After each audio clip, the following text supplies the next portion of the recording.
For millennia, the grand pyramids of Egypt have towered over the desert sands, silent witnesses to one of history's greatest civilizations. For centuries, their secrets seemed locked away forever.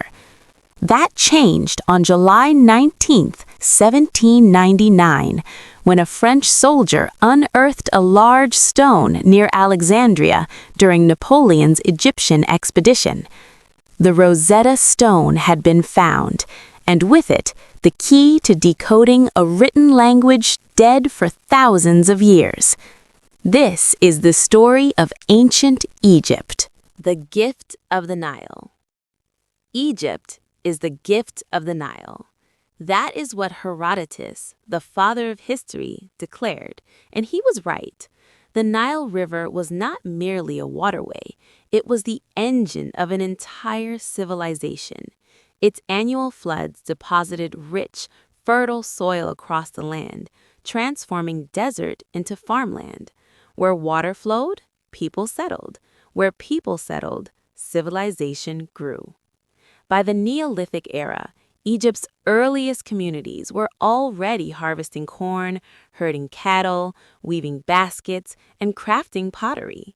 The land was divided into two territories, Upper Egypt to the south, stretching toward Aswan, and Lower Egypt to the north, where the Nile fans out into its delta near the Mediterranean. Around 3000 BCE, King Narmer united these two kingdoms, a moment that marks one of history's most consequential political unions. From that day forward, pharaohs wore the shent, a double crown symbolizing their rule over both lands. The Predynastic Period. Long before the pharaohs, Egypt was home to a rich tapestry of prehistoric cultures. The Predynastic Period, spanning roughly 6000 to 3150 BCE, saw hunter-gatherer societies gradually transform into settled agricultural communities. Around the Fayum oasis, early Egyptians built reed homes with underground storage pits, domesticated animals, and developed tribal leadership structures. By 4000 BCE, cultures like El Omari were constructing circular mud brick homes of increasing complexity. Trade between communities expanded, inspiring changes in art, architecture, and burial customs. One development proved especially significant: the emergence of the city of Abydos as a sacred burial site. Massive mud brick tombs formed a necropolis, a city of the dead, that would eventually become the resting place for Egypt's rulers. And around 3400 BCE, the earliest Egyptian writing appeared: hieroglyphics, carved onto pottery, bone, and ivory. A civilization was finding its voice. By 3150 BCE, Egypt entered its recorded history. The first dynasty marked the beginning of the age of pharaohs, god-kings who ruled with absolute authority, commanding armies, overseeing construction, and acting as intermediaries between the gods and the people. The Old Kingdom, often called the Age of the Pyramids, gave the world some of its most enduring monuments. The Step Pyramid of Djoser at Saqqara, designed by the legendary architect Imhotep, was the first pyramid ever built. It was followed by the Great Complex at Giza, the pyramids of Khufu, Khafre, and Menkaure, alongside the enigmatic Great Sphinx. These were not merely tombs, they were statements of divine power, visible for miles across the desert. The Old Kingdom eventually collapsed under a combination of climate change, famine, and political fragmentation. Power decentralized into the hands of regional governors called nomarchs, plunging Egypt into the First Intermediate Period, a time of disorder and civil war.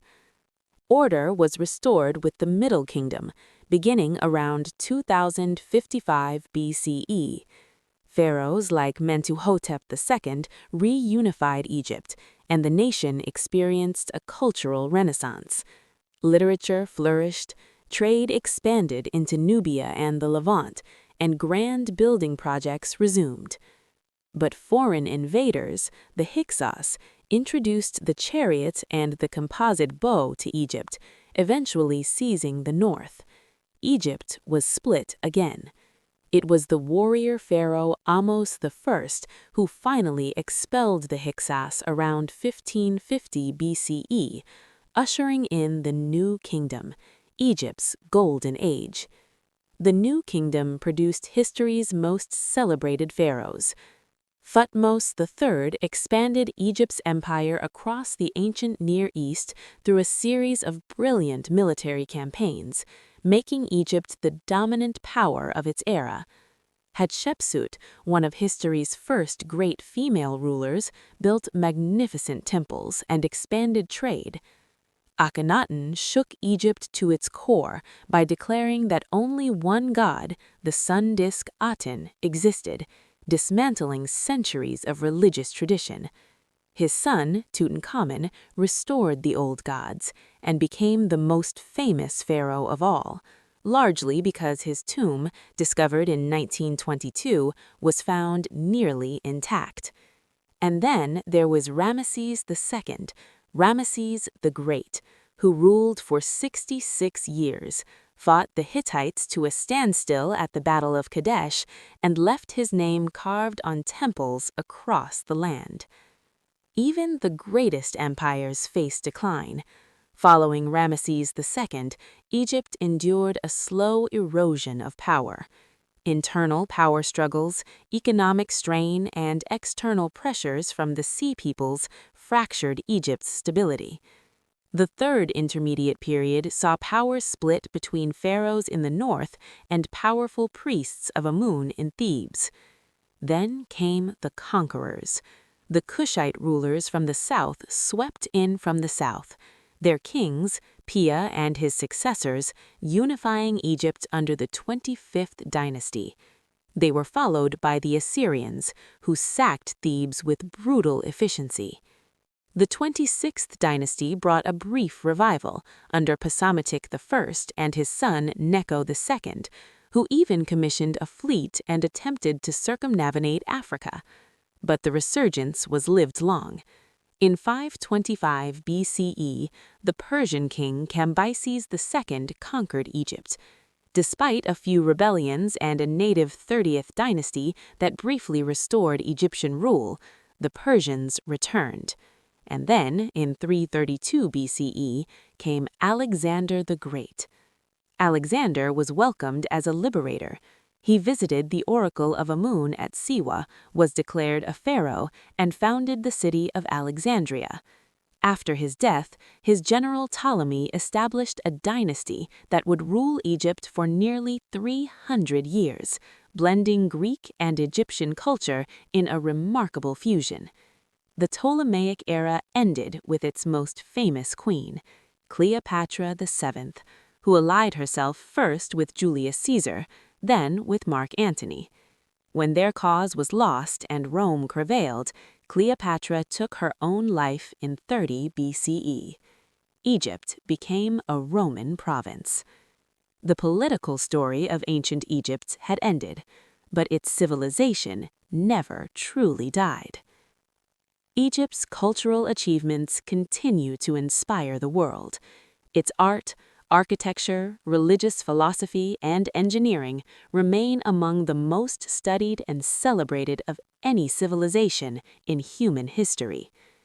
The Nile is still sacred to the Egyptian people today. Ancient spring festivals are still celebrated. The Coptic language, the final evolution of the ancient Egyptian tongue, is still heard in churches and woven into the Arabic dialect of modern Egyptians. In recent years, Cairo has witnessed grand parades as royal mummies were transported to the new National Museum of Egyptian Civilization. The Avenue of the Sphinxes in Luxor was reopened in a breathtaking ceremony. The Grand Egyptian Museum, poised to be the largest in the world, nears completion. And beneath the sands, archaeologists continue to make new discoveries every day. This land has always been a mystery, dazzling and enchanting people from every corner of the world. From the first floods of the Nile to the shadow of the pyramids at sunset, ancient Egypt's story is not just history. It is humanity's story. Gentle music swells. Fade to black. Where you can direct a voice, create realistic dialogue, and so much more. Edit these placeholders to get started.